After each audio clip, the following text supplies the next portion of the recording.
Welcome back, everybody, to the Bears Profit Plays YouTube channel. If you enjoyed the content in this video, be sure to drop a like and subscribe to the channel below. Let's get into the video. What's up, guys? Welcome to Bears Profit Plays. I am here today with Trey Trends. I am Teats. We are without Bear tonight. Bear, unfortunately, was watching the Dallas game, and the Dallas game did not go in his favor. So everyone sent some thoughts, some good vibes towards Bear while he goes through this hard time that a lot of teams consider the offseason at this point. Before we break it down, though, let's kind of hop over to the site. We do have a special promo going throughout the playoffs. We are looking at $4.99 per month, $24.99 for 6 months, and also $49.99 a year. Just so you know what you're getting into if you do sign up with these. We have daily picks. We do NBA, NCAA. We do write about football, and we will also be adding MLB as the season arrives. Don't feel pressure to become a member immediately. We always can just have you guys subscribe. We do have free content, so do not feel like you have to immediately be a member to go over to our website. So definitely go and check us out.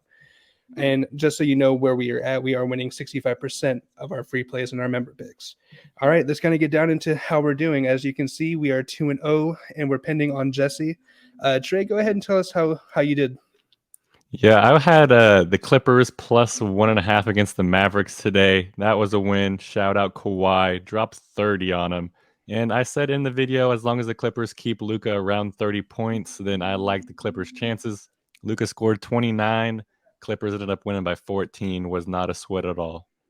Very nice. I had the Raptors and Knicks game, and I had the over of 222, and the total was 125 to 116. So quick math, 241.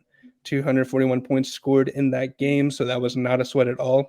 Like we said, we're waiting on Bears play to finish, but currently we're not looking too great. He had the Lakers plus 6.5, but last time I checked, they were down 23 in the third quarter.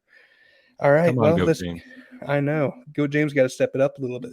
All right, let's go ahead and get into our game picks for tonight. Trey, you can start us off. Yeah, I'm going to go with the Atlanta Hawks versus the Chicago Bulls game. This is a pretty good game, and Vegas thinks it will be 2. With this basically being a pick'em game, the Bulls are only favored by 1. And it is a home game for the Bulls, so I think that's why that they have this slight advantage. But they've also been hot, but the Hawks have been hot too. I mean, each of these teams have like their trio of stars, and they do have their terrible bench as well. The Hawks stars are Trey Young, DeJounte Murray, and Clint Capella. Capella's finally back from injury, and he's been coming off the bench, but I think he'll slowly get started to work in the starting lineup. And the Bulls obviously have a slightly better trio, in my opinion, with DeMar DeRozan, Zach LaVine, and Nikola Vucevic. This game's going to come down to between which trio is going to show up. Historically, the Hawks have struggled against the Bulls. The Hawks are 1-5 ATS in their last 6 games versus the Bulls. They're also 1-4 ATS whenever the game's played in Chicago. And I think that's due to the fact that the Bulls' length kind of, puts a damper on Trey Young's scoring ability. Hawks only averaging 22 points per game in his last 5 games in Chicago. That is significantly lower than what we usually expect out of him, averaging in the upper 20s. DeMar has dominated in this matchup too. In his 2 career games against the Hawks with the Bulls, he's averaging 28.5 points, 5.5 assists, and 5 rebounds. He has the Hawks number, and I think it's kind of opposite of why Trey Young's struggling. The Hawks don't really have very much length. I mean, they did get DeJounte Murray, so that kind of helps out their backcourt length, but whenever you're starting Trey Young or whenever Trey Young's out there, it's barbecue chicken for whoever, is being guarded by Trey Young. The Hawks give up the second most offensive rebounds as well, so I think the Bulls are going to get a lot of opportunities in this game, especially with their second chance points. So give me the Bulls money line at minus 116. That's what my gut's telling me, and the trends are good for it too. The Bulls are 5-1-1 ATS in their last 7 home games. They're also 4-0 ATS in their last 4 games versus a team with a winning record. And whenever you look at the Hawks, they're 1-6 ATS in their last 7 Monday games. Give me the Bulls money line. All right, so Trey has the Bulls money line. I will go next because Bear is not here. I have the Bucks versus Pistons. The Bucks are minus 11.5. The over/under I should be posted about 228.5. I'm going to go with the Bucks minus 11.5 in this game. So the Bucks have been without Giannis for the past 5 games. Drew Holiday, Bobby Portis, they did really well in the last game that they played against the Cleveland Cavaliers. They went for 28 and 23 apiece. Drew Holiday had a double-double with assists, Bobby Portis with rebounds, but they could not stop Evan Mobley in that game, who had 38 points. Darius Garland added 21 and 10 assists. So without Greek Freak in the last 5 games, Milwaukee went 2-3, but with him, they're 4-1. So they definitely, regardless of how he does, they're just better with him on the court. We're also getting back Chris Middleton, who's been out since December 15th. He had a short game with the Grizzlies. I think he did play most of the game, about 30 minutes, but he's been out since then. So this is a big game back for him. Look for him and some of his player props possibly in the morning.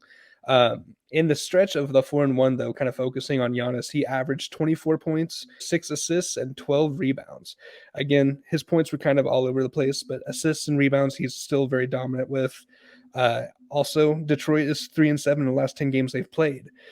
They are dealing with some injuries themselves. Isaiah Stewart is out. Killian Hayes is trending towards being out, possibly with a shoulder injury. They do have Jalen Duren back, and in the 18 minutes he played against Chicago, he did grab a whole bunch of boards, but it still was not enough for a win. So give me the Bucks minus 11.5, and I think that's just all she wrote for that one. Well, guys, thanks for watching. If you did enjoy it, make sure to like and subscribe down below. If you guys have any comments or questions, any ideas that you want to throw at us, we do read the comments, so make sure to be throwing that down there for us. Other than that, we will see you guys next time. Peace. Just want to let everyone know that while we do give out free picks, plays, and predictions on our YouTube channel, we also have a website for you to check out. On our website, bearsprofitplays.com, you can subscribe to the website absolutely free with an email and gain access to our written articles about upcoming sporting events. If you're really looking to make some cash, we have an option to become a member of our website. If you become a member, you will gain access to our locks of the week, which are written articles that go in depth as to why we are picking that particular outcome. As of now, our member plays have been red hot, hitting over 60% of our plays. If you don't want to become a member, it's no sweat. We are here to try and make you guys some money. That's our main goal. So come on over to bearsprofitplays.com and subscribe for free. Check us out, follow our free picks, and see for yourself that our member plays are a great investment for you. Thanks for watching.